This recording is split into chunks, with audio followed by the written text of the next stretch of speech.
व्रण आदि रोगों की चिकित्सा।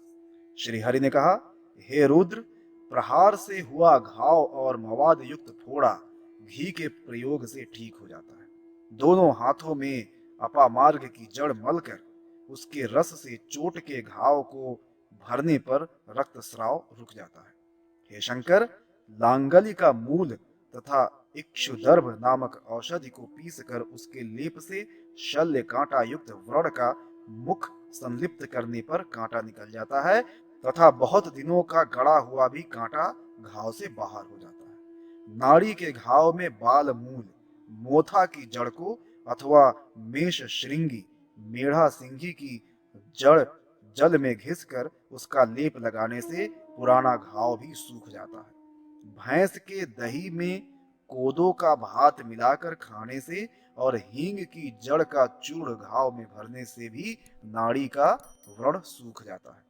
ब्राह्मी के फल को जल के साथ पीसकर और रगड़कर लेप करने से रक्त दोष शांत हो जाता है, इसमें संदेह नहीं। हे शंकर, सहिजन का बीज, अलसी और सफेद सरसों को अम्ल रहित मट्ठे में पीसकर उसका लेप ग्रंथिक रोग पर लगाने से वो रोग निश्चित ही नष्ट हो जाता है। श्वेत अपराजिता की जड़ चावल की धोवन में पीसकर उसका नस लेने से भूत भाग जाते हैं। हे शिव, काली मिर्च के साथ अगस्त्य पुष्प के रस का नस शूल रोग का विनाशक है। सांप की केचुल, हींग, नीम की पत्ती, यव तथा सफेद सरसों लेकर इसका लेप करने से भूत प्रेत की बाधा दूर हो जाती है। हे शिव, गोरोचन, मरिच, पिपली, सेंधा नमक और मधु, इन सभी का अंजन बनाकर आंख में आंजने से प्रेत बाधा दूर हो जाती है। गुग्गुल का धूप ग्रह बाधा का नाशक है। काले वस्त्र को ओढ़ने से चौथिया ज्वर दूर हो जाता है। पटल आदि नेत्र रोग, गुल्म, दंत कृमि, विविध ज्वर तथा विष दोष शमन के उपाय।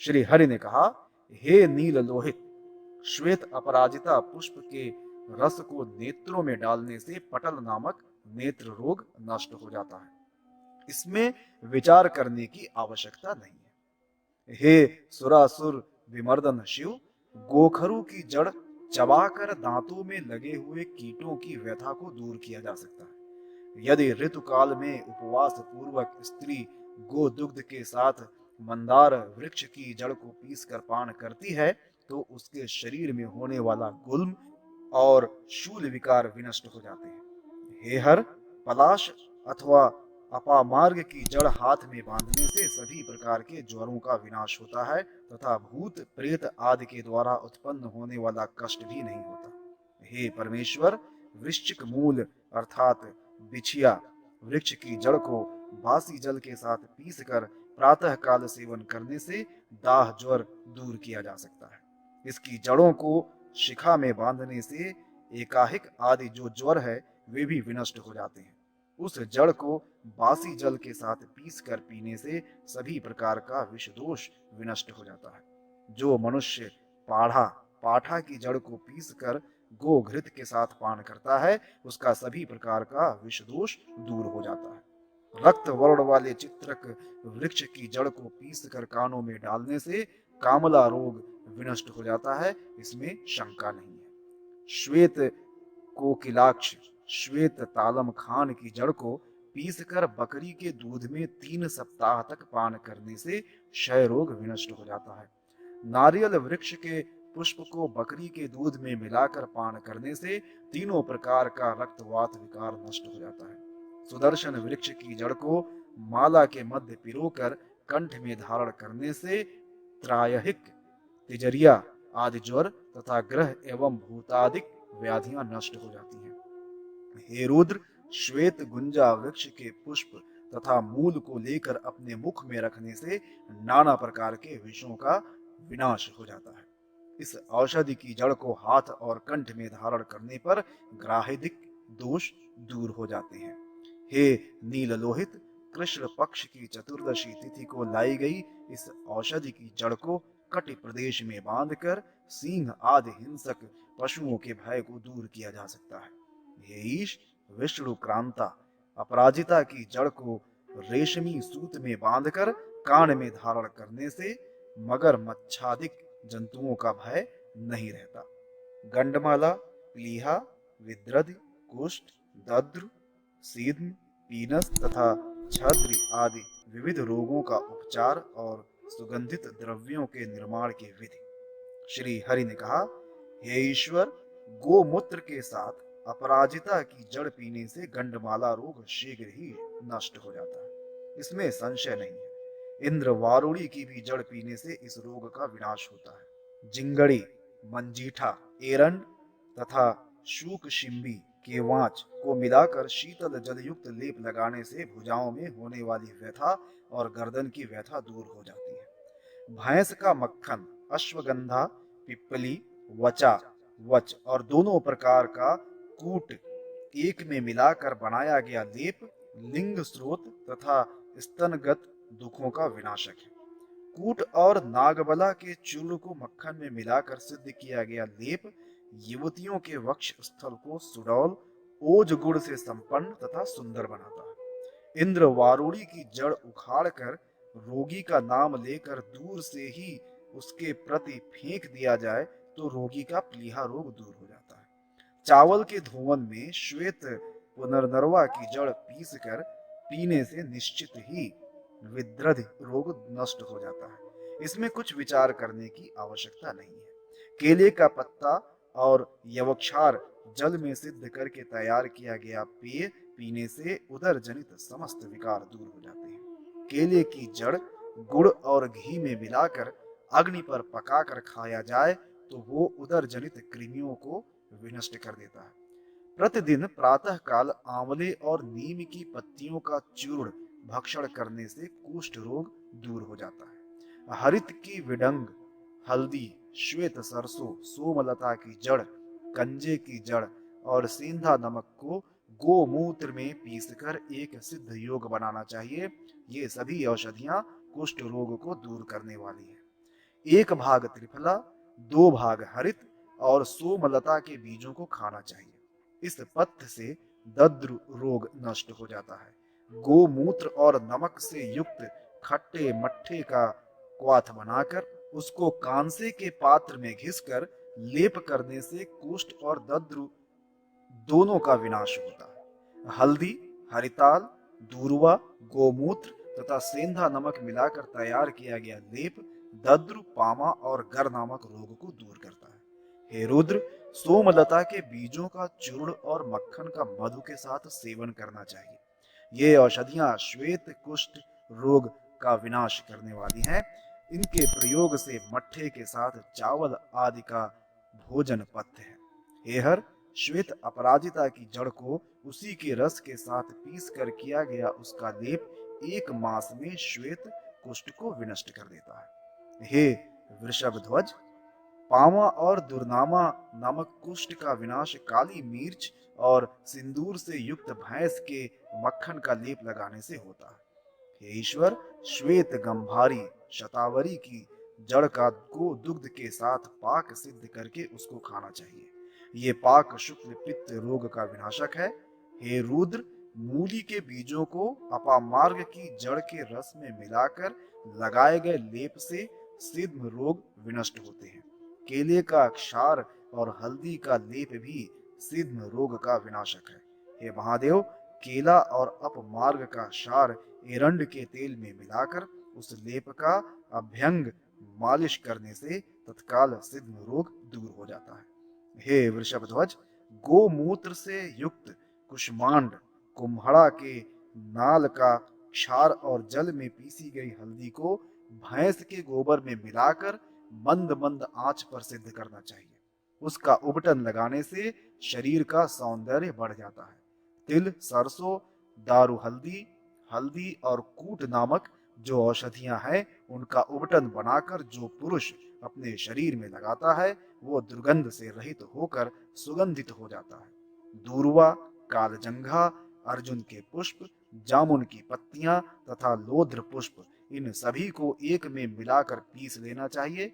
इसका प्रतिदिन प्रयोग करने से शरीर की दुर्गंध दूर हो जाती है और वो मनोहर हो जाता है। लोध्र पुष्प तथा जल में पीसकर तैयार किया गया धतूर के चूर्ण के लेप का उबटन लगाने से मनुष्य के शरीर में स्थित ग्रीष्म बाधा दूर हो जाती है। प्रातः काल गर्म दूध की भाप से शरीर सेक करने पर धर्म दोष स्वेदाधिक्य नष्ट हो जाता है। काकजंघा का उबटन शरीर के लिए सुंदर अनुलेप द्रव्य है।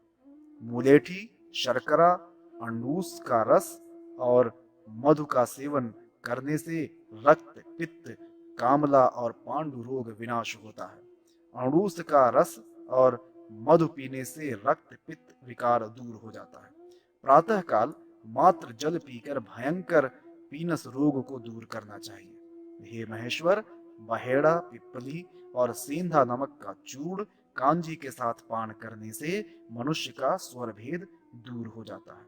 इस दोष के होने पर मैनसिल, बलामूल, बेर की पत्ती, गुग्गुल तथा आंवले का चूर्ण गोदुग्ध में मिलाकर पान करना चाहिए। हे परमेश्वर, चमेली की पत्ती, बेर की पत्ती और मैनसिल इनकी बत्ती बनाकर उसे बेर की अग्नि में सेक कर धूम्रपान करने से कास रोग दूर हो जाता है। त्रिफला और पिप्पली का चूर्ण मधु के साथ खाना चाहिए। भोजन करने के पूर्व मधु के साथ प्रयुक्त यह औषधिक योग प्यास और ज्वर के दोष को शांत करता है। बिल्व की जड़ तथा गुड़ुचि का क्वाथ मधु के साथ पान करने से तीनों प्रकार के छर्दी रोग विनष्ट हो जाते हैं। चावल के धुवन में दूर्वा रस को मिलाकर पीने से भी छर्दी रोग दूर हो जाता है। सर्प, बिच्छू तथा अन्य विषैले जीव जंतुओं के विष की चिकित्सा। श्री हरि ने कहा, हे वृषध्वज, पुष्य नक्षत्र में पुनर्नरवा की श्वेत जड़ लगाकर जल के साथ पीने से पीने वाले के आसपास और घरों में सर्प नहीं आ सकते। जो मनुष्य भालू के दांत में ताक्ष गरुड़ की मूर्ति बनाकर धारण करता है, वो सर्पों के लिए जीवन पर्यंत अदृश्य हो जाता है। हे रुद्र, जो मनुष्य पुष्य नक्षत्र में सेमर की जड़ को जल में पीसकर पी लेता है, उसके ऊपर किया गया विषैले सर्पों के दांतों का प्रहार व्यर्थ हो जाता है, इसमें संदेह नहीं है। पुष्य नक्षत्र में लाजवंती की जड़ हाथ में बांधने से अथवा उसके लेप को लगाकर भी सर्पों को पकड़ा जा सकता है, इसमें कुछ विचार करने की आवश्यकता नहीं है। पुष्य नक्षत्र में लाई गई सफेद मंदार की जड़ को शीतल जल में पीसकर पान करने से सर्पदंश तथा करवीर आदि विष नष्ट हो जाता है। कांजी के साथ महाकाल की जड़ पीसकर उसका लेप दंश भाग पर लगाने से वोड, गोनस और डुंडुब पनिहा सर्पों का विष दूर हो जाता है। चौलाई के मूल को चावल के धुवन में पीसकर घी के साथ पान करने पर सभी प्रकार के विष नष्ट हो जाते हैं। नीली तथा लाजवंती की जड़ पृथक पृथक अथवा संयुक्त रूप से चावल के धुवन में पीसकर पान करने पर सभी प्रकार के सर्पों के दंश का विष नष्ट हो जाता है। गुड़, शर्करा तथा दुग्ध मिश्रित कुष्मांड के रस का पान सर्प दंश के विष को दूर कर देता है। कोदो की जड़ पीसकर पान करने से विष की मूर्छा दूर हो जाती है। मुलेठी के चूर्ण से युक्त शर्करा और दूध 3 रात तक पीकर चूहे के विष को दूर किया जा सकता है। 3 चुल्लू शीतल जल पीने से तांबुल खाने के कारण जलन युक्त मुंह से बहने वाली लार बंद हो जाती है। शर्करा से युक्त घृत का पान करने से मध का मद नहीं होता। हे महेश्वर, कृष्णा, काली तुलसी और अंकोल की जड़ के क्वाथ को 3 रात तक पीने से सामान्य अथवा कृत्रिम विष का प्रभाव नष्ट हो जाता है। सेंधा नमक के साथ गरम गोघृत का पान बिच्छू के डंक मारने से शरीर में उत्पन्न विष की वेदना को दूर करता है।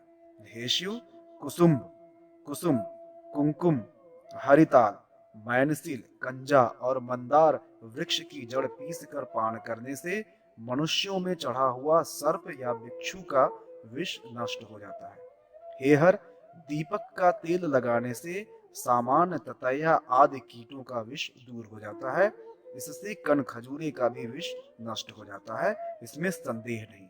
भिक्षु के डंक लगे हुए स्थान पर सोंठ तथा तगर का लेप लगाने से विष नष्ट हो जाता है। इसी लेप से मधुमक्खी के डंक का विष दूर किया जा सकता है तथा सोया, सेंधा नमक और घृत का मिश्रित लेप लगाने से भी वो विष दूर हो जाता है। हे महादेव, शीरीष के बीजों को गर्म दूध में घिसकर उसका लेप लगाने से कुत्ते का विष नष्ट हो जाता है। प्रज्वलित अग्नि और उष्ण जल के सेकने पर मेंढक का विष दूर हो जाता है। हे चंद्रचूड़, धतूर के रस में मिश्रित दूध, घी और गुड़ का पान कुत्ते के विष को नष्ट कर देता है। बरगद, नीम और शमी वृक्ष की छाल के क्वाथ से सेक करने पर मुख और दांत की विष वेदना नष्ट हो जाती है। देवदारू और गैरिक के चूर्ण का लेप करने से भी इस विष को शांत किया जा सकता है। हे हर, नागेश्वर, दारू हल्दी, हल्दी तथा मजीठ के मिश्रित लेप से लूता, मकड़ी के काटने का विष दूर हो जाता है। कंजे के बीज, वरुण वृक्ष के पत्ते, तिल और सरसों का पीसा हुआ लेप भी विष को दूर कर देता है, इसमें संदेह नहीं है। हे हर, नमक और घृत से युक्त घृत कुमारी के पत्ते का लेप करने से घोड़े के शरीर की खुजली 10 दिन में दूर हो जाती है। विविध स्नेह पाकों द्वारा रोगों का उपचार, स्मरण तथा मेधा शक्ति वर्धक ब्राह्मी धृतादि के निर्माण की विधि। श्री हरि ने कहा, हे हर, चित्रक 8 भाग, सूरन 16 भाग, सोंठ 4 भाग, काली मिर्च 2 भाग, पिप्पली मूल 3 भाग, विडंग 4 भाग, मूसली 8 भाग और त्रिफला 4 भाग लेकर इनके दुगुने गुड़ के साथ मोदक बनाना चाहिए। इसके सेवन से अजीर्ण, पांडु, कामला, अतिसार, मंदाग्नि और प्लीहा नामक रोग को दूर किया जा सकता है। बिल्व, बेल, अग्निमंत, गनियारी, शिवनाक, सोना पाढ़ा, पाटला, पाठर, पारिभद्रक, नीम, प्रसारिणी, गंध प्रसारिणी, अश्वगंधा, वृहति, कंटकारी, बला, अतिबला, रासना, सर्प सुगंधा, श्वदंष्ट्रा, गोखरु, पुनर्नवा, एरंड, शारीवा, अनंतमूल, परड़ी, शाल परड़ी, गुड़ूची, कपिकक्षु का केवाच नामक इन औषधियों को 10-10 पल की मात्रा में एकत्र करके शुद्ध जल में पकाना चाहिए। जब उस जल का चौथाई भाग शेष रह जाए तो उससे तेल को सिद्ध करें। यदि बकरी का दूध अथवा गौ का दूध हो तो उसको उस तैल पाक में चौगुना मिलाकर तेल की मात्रा के समान शतावरी और सेंधा नमक भी मिलाएं। इस प्रकार तैल पाक को सिद्ध करने के पश्चात उस जड़ में शतपुष्पा, सोया, देवदारू, बला, परड़ी, वचा, वच, अगुरु, कुष्ठ, कूट, जटा मांसी, सेंधा नमक और पुनर्नवा एक एक पल पीस कर मिलाना चाहिए। इस तेल का प्रयोग पीने, नस लेने तथा शरीर में मर्दन के काम में लाना चाहिए। इसके प्रयोग से हृदयगत शूल, पार्श्व शूल, गंडमाला, अपस्मार और वात रक्त नामक दूर हो जाते हैं तथा शरीर शोभा संपन्न हो जाता है। हे हर, इस तेल के प्रयोग से खच्चरी भी गर्भ धारण कर सकती है। स्त्री के विषय में तो कहना ही क्या है। घोड़ा, हाथी और मनुष्यों में वात रोग होने पर इस तेल का प्रयोग करना चाहिए। इतना ही नहीं, सभी वात विकार से ग्रस्त प्राणियों के लिए इसका प्रयोग लाभप्रद है। हींगू, हींग, तुम्बूरु, धनिया और शुंठी, सोंठ के द्वारा सरसों का तेल सिद्ध करना चाहिए। इस तेल को कान में डालने से कर्णशूल शांत हो जाता है। सूखी मूली तथा सोंठ का क्षार, हींग और हल्दी का चूर्ण समभाग में लेकर उसके चौगुने मट्ठे के साथ पूर्व वर्णित सरसों के तेल में पकाना चाहिए। इस तेल को कान में डालने से उनके अंदर उत्पन्न बहरापन, शूल, मवाद का स्राव एवं कृमि दोष विनष्ट हो जाता है। सूखी मूली और सोंठ का क्षार तथा हींग, हल्दी, सोया, वच, कूट, दारू हल्दी, सहिजन, रसाजन, काला नमक, यवक्षार, समुद्र फेन, सेंधा नमक, ग्रंथिक, विडंग, नागर मोथा, मधु, 4 गुना शुक्ति भस्म, बिजौरा, नींबू का रस और केले का रस लेकर इन्हीं से सरसों का तेल सिद्ध करना चाहिए। यह सिद्ध तेल कर्ण शूल दूर करने का अति उत्तम उपाय है। हे हर, कान में इसको डालने से बहरापन, कर्णनाद, पीब स्राव तथा कृमि दोष सदह विनष्ट हो जाता है। इसका नाम क्षार तैल है। इस तेल से मुख तथा दांतों की गंदगी भी दूर हो जाती है। चंदन, कुमकुम, जटामांसी, कर्पूर, चमेली की पत्ती, चमेली का फूल, कंकोल, सुपारी, लौंग, अगरु, कस्तूरी, कुष्ठ, तगर, गोरोचन, प्रियंगु, बला, मेहंदी, सरल, तप्तपर्णी, लाक्षा, आंवला और रक्त कमल, इन औषधियों को एकत्र कर इनमें तेल सिद्ध करना चाहिए। ये पसीने के कारण शरीर में उत्पन्न होने वाले मल, दुर्गंध तथा खुजली और कुष्ठ को दूर करने वाला श्रेष्ठतम औषध है। हे रुद्र, इस तेल का प्रयोग करने से पुरुष अधिक पुरुषत्व संपन्न हो जाता है और बंध्या स्त्री भी पुत्र प्राप्त कर सकती है। यदि यवानी, अजवायन, चित्रक, धनिया, त्रिकटु, जीरा, काला नमक, विडंग, पिप्पली मूल तथा राजिक, राई सरसों नामक औषधियों द्वारा 8 प्रस्थ जल से युक्त 1 प्रस्थ घृत का शोधन किया जाए तो ये सिद्ध घृत अर्श, गुल्म और शोथ रोगों का विनाश करता है और जठराग्नि को उद्दीप्त करता है। काली मिर्च, नशोत, कूट, हरिताल, मैनसिल, देवदारू, हल्दी, दारू हल्दी, जटामांसी, रक्तचंदन, विशाला, इंद्रवारुणी, कनेर, मंदार दुग्ध और गोबर का रस एकत्र करके इन औषधियों की मात्रा 1-1 कर्ष अर्थात 2-2 तोला हो, किंतु जो औषधियां विषैली हैं उनकी मात्रा आधा फल अपेक्षित है। इन सभी औषधियों के द्वारा 8 प्रस्थ गोमूत्र के साथ 1 प्रस्थ सरसों का तेल मिट्टी के पात्र अथवा लौह पात्र में भरकर मंद मंद आंच पर पकाएं। जब यह सिद्ध हो जाए तो इस तेल के अभ्यंग से पामा, विचर्चिका, दद्रु, विस्फोट आदि रोग नष्ट हो जाते हैं और रोग स्थानों पर शुद्ध एवं कोमल त्वचा आ जाती है।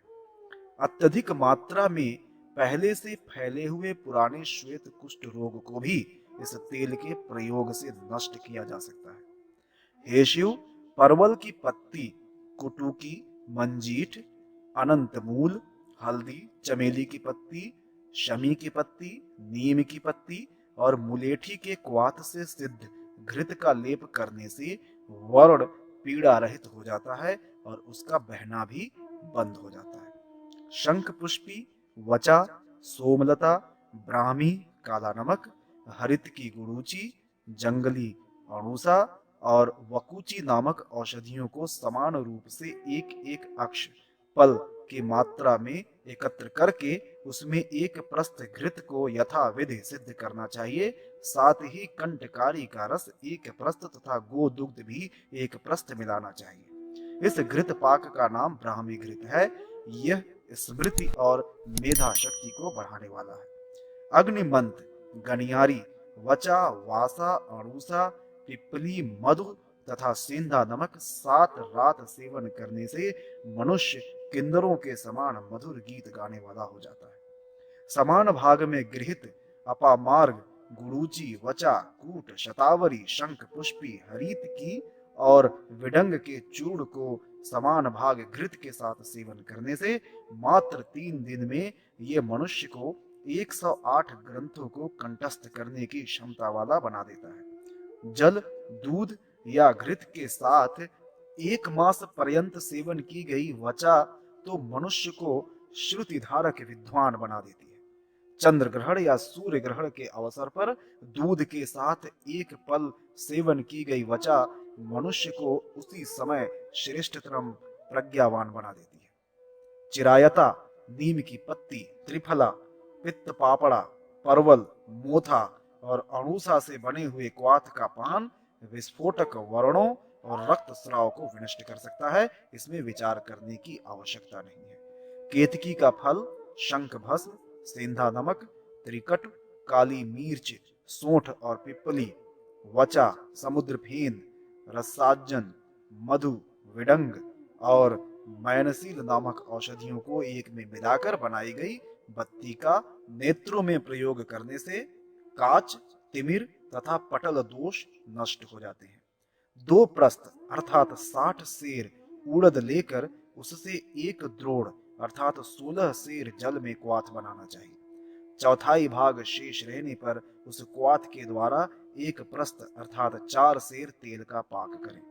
तदनंतर उसमें 1 आढ़क अर्थात 8 सेर कांजी मिलाकर पीसे हुए पुनर्नवा, गोखरू, सेंधा नमक, त्रिकटु, वचा, काला नमक, देवदारू, मंजीठ और कष्टकारी औषधियों का चूर्ण मिश्रित करना चाहिए। हे महेश्वर, इन औषधियों का नस लेने से और पान करने से भयंकर कर्ण शूल नष्ट हो जाता है। इसके अभ्यंग से अर्थात मालिश करने से कानों का बहरापन एवं अन्य सभी प्रकार के शारीरिक रोग दूर हो जाते हैं। 2 पद सेंधा नमक, 5 पद सोंठ और चित्रक, 5 प्रस्थ कांजी तथा 1 प्रस्थ तेल को एक में पकाना चाहिए। जब ये पाक सिद्ध हो जाए तो इसके नस से पान एवं अभ्यंग से अस्त्रिदर, प्रदर, स्वरभंग, प्लीहा और सभी प्रकार के वात रोग विनष्ट हो जाते हैं। गूलर, बरगद, पाकड़, दोनों प्रकार के जामुन, दोनों प्रकार के अर्जुन, पिप्पली, कदम्ब, पलाश, लोद्र, तिंदुक, महुआ, आम, राल, बेर, कमल, नागकेशर, शिरीष और बीजंकत तक इसको एक में मिलाकर क्वाथ बनाना चाहिए। तदनंतर उस क्वाथ से तैल पाक सिद्ध करें। इस सिद्ध तेल का लेप करने से अत्यंत पुराने वर्ण नष्ट हो जाते हैं। बुद्धि शुद्ध कर औषध, विविध अभ्यंगों एवं उपयोगी चूर्णों के निर्माण की विधि, विरेचक द्रव्य तथा औषध सेवन में भगवान विष्णु के स्मरण की महिमा।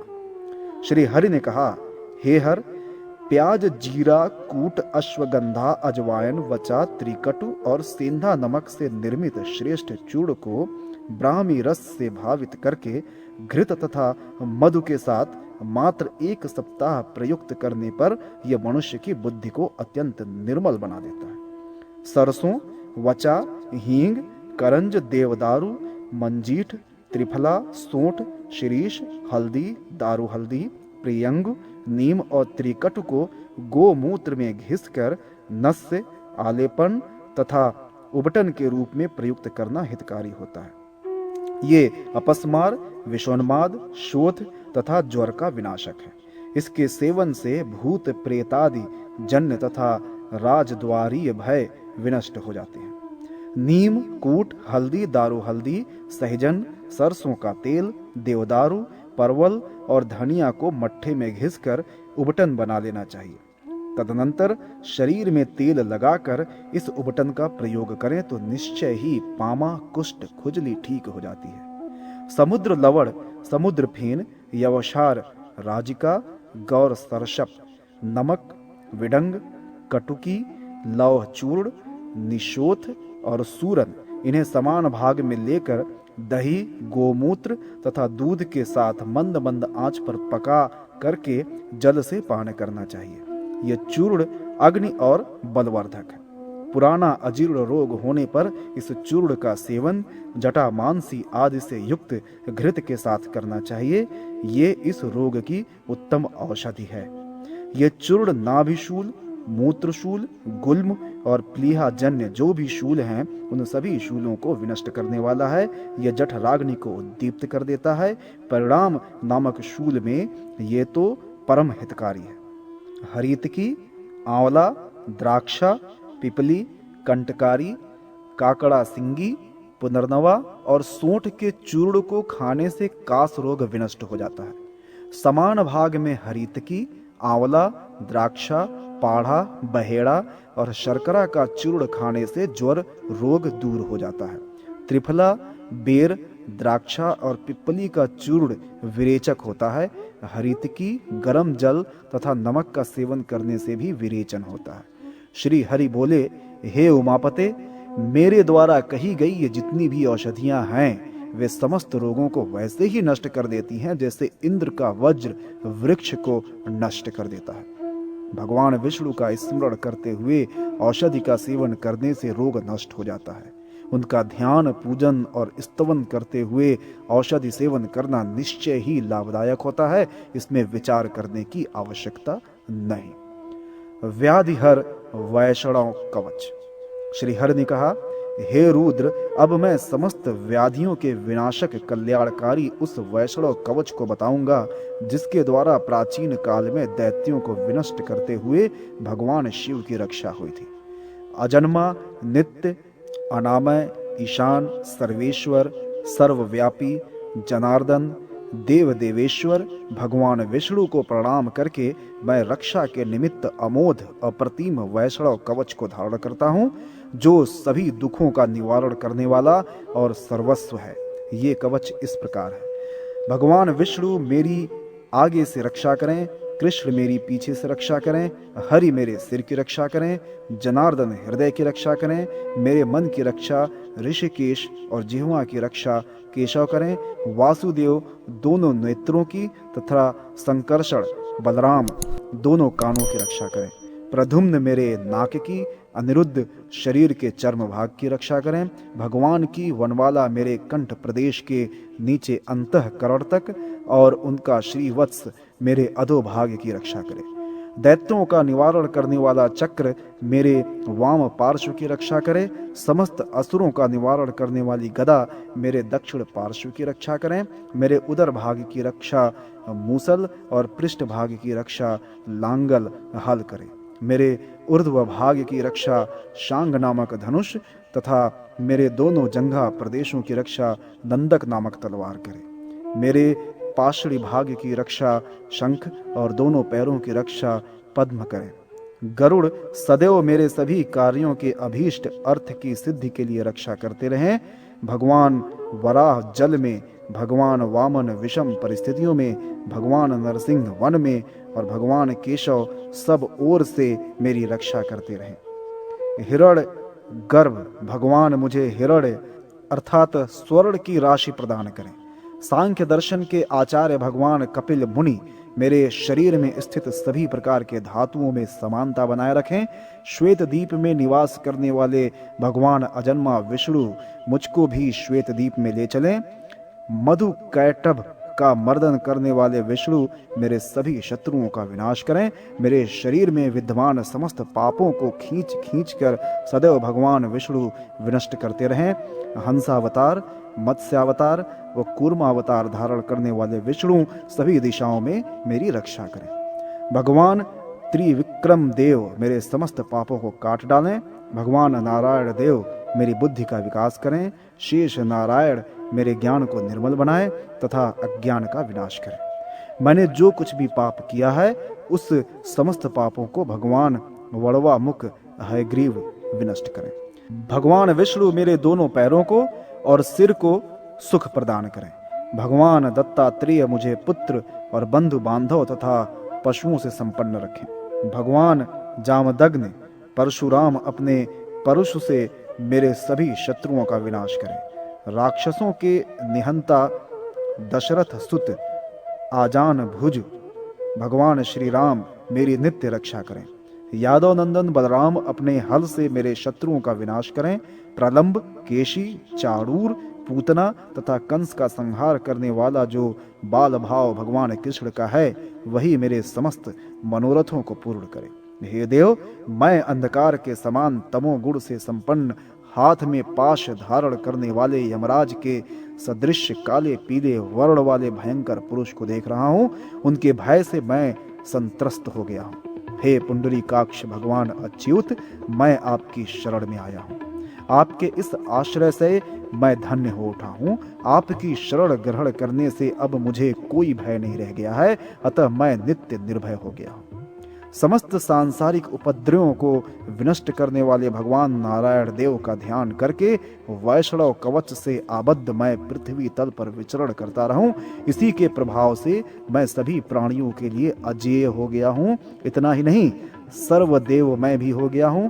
अपरिमित तेज से संपन्न देवाधिदेव भगवान विष्णु का स्मरण करने से मेरा समस्त मनोरथ नित्य सिद्ध होता रहे। भगवान वासुदेव के चक्र में जो अरे लगे हैं वे यथा शीघ्र मेरे समस्त पापों का विनाश करें और मेरी हिंसा करने वाले शत्रुओं का संहार करें। राक्षस और पिशाचों से तथा गहन वन प्रांत, विवाद, राजमार्ग, धूत क्रीड़ा, लड़ाई झगड़ा, नदी पार करने की स्थिति, आपातकाल, प्राणों का संकट काल, अग्नि भय, चौर भय, ग्रह बाधा, विद्युत उत्पीड़न, सर्प विष का उद्वेग, रोग, विघ्न, संकट आने पर, भय विह्वल होने पर इसका जप तो करना ही चाहिए, किंतु नित्य इसका जप करना विशेष लाभप्रद है। यह भगवान विष्णु का मंत्र रूपी कवच परम श्रेष्ठ तथा सभी पापों का विनाशक है। सर्व काम प्रदा विधा। श्री हरि ने कहा, हे शिव, अब मैं सर्व काम प्रदा विधा का वर्णन करता हूँ, इसे सुने। इसकी उपासना मात्र 7 रात करने से ही सभी कामनाएं सफल हो जाती हैं। सर्व कामना प्रदा विधा इस प्रकार है। हे भगवान वासुदेव, मैं आपका ध्यान करता हूँ, आपको नमस्कार है। हे प्रद्युम्न, हे अनिरुद्ध, हे संकर्षण, आपको नमस्कार है। हे परमानंद स्वरूप, आप मात्र अनुभव जन्य हैं, आपको मेरा नमस्कार है। आप आत्मा राम एवं शांति मूर्ति हैं तथा द्वैत दृष्टि से परे हैं, आपको मेरा नमस्कार है। ये समस्त चराचर जगत आपका ही रूप है, आपको बारंबार प्रणाम है। हे अनंत मूर्ति भगवान ऋषिकेश, आप महत्व स्वरूप को नमस्कार है। प्रलय काल में यह सारा जगत जिस मूर्ति में प्रविष्ट होकर स्थित रहता है और पुनः प्रलय काल के पश्चात सृष्टि के प्रारंभ में सबसे पहले उत्पन्न होता है तथा जो इस मृणमयी पृथ्वी को धारण करता है, उस ब्रह्म देव को मैं नमस्कार करता हूँ।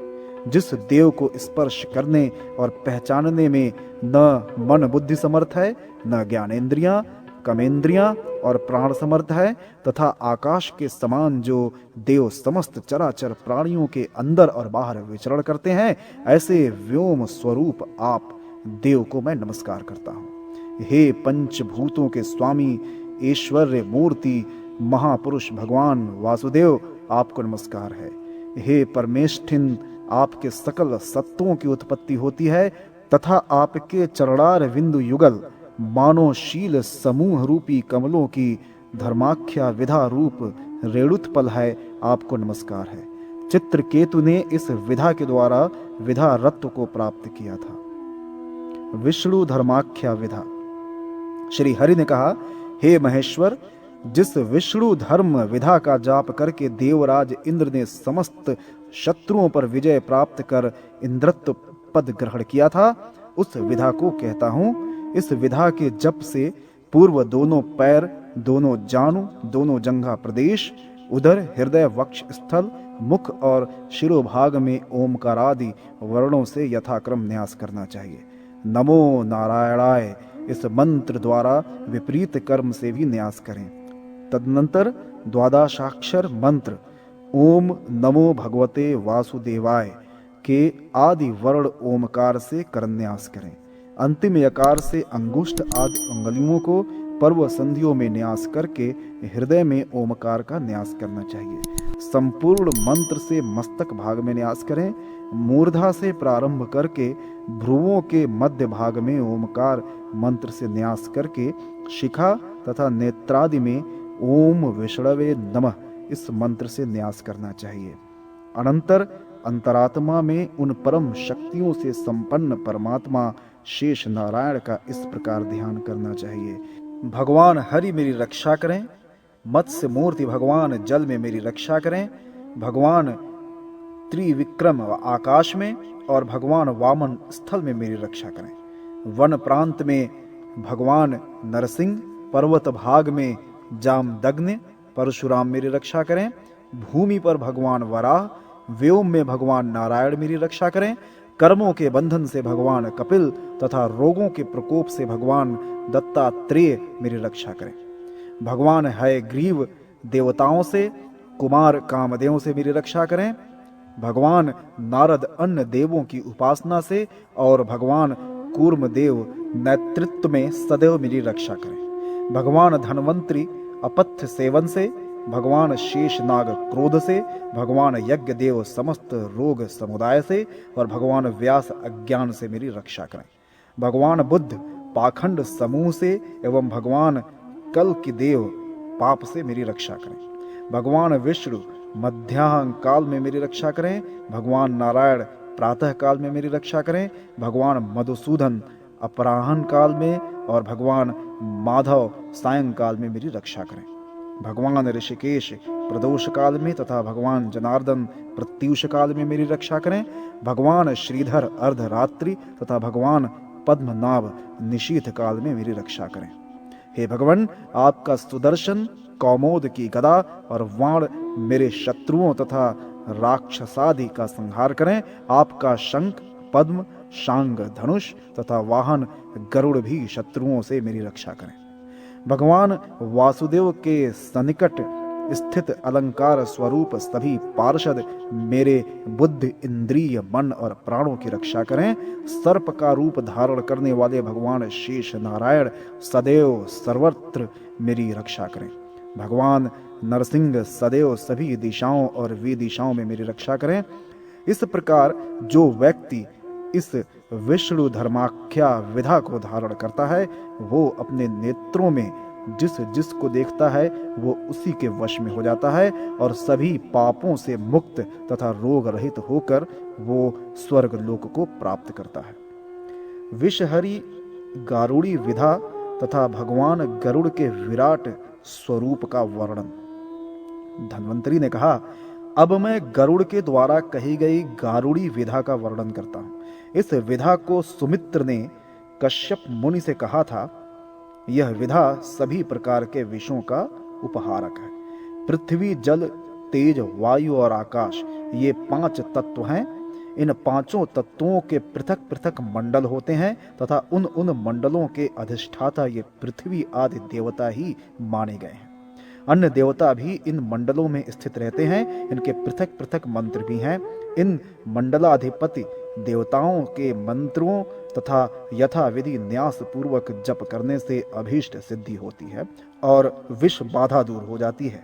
साधक को चाहिए कि वो पृथक पृथक 5 मंडलों के स्वरूप तथा उनके अधिष्ठात्र देवताओं का ध्यान करे। मंडलों का स्वरूप इस प्रकार है। पृथ्वी मंडल चौकोर फैला हुआ, चारों ओर मुख वाला तथा पीले वर्ण का कहा गया है तथा यह मंडल इंद्र देवता परक है। वरुण मंडल जल मंडल पद्माकार तथा अर्ध चंद्र युक्त है। इंद्र नील मणि के समान कांति वाले, सौम्य स्वरूप, स्वस्तिक से युक्त, त्रिकोण आकार वाले। अग्निमंडल में ज्वालमालाओं से समन्वित अग्नि का ध्यान करना चाहिए। विभिन्न औषधियों को पीसकर तैयार किए गए सुरमे के समान कांति वाले वृत्ताकार बिंदु युक्त वायुमंडल में वायु का ध्यान करें।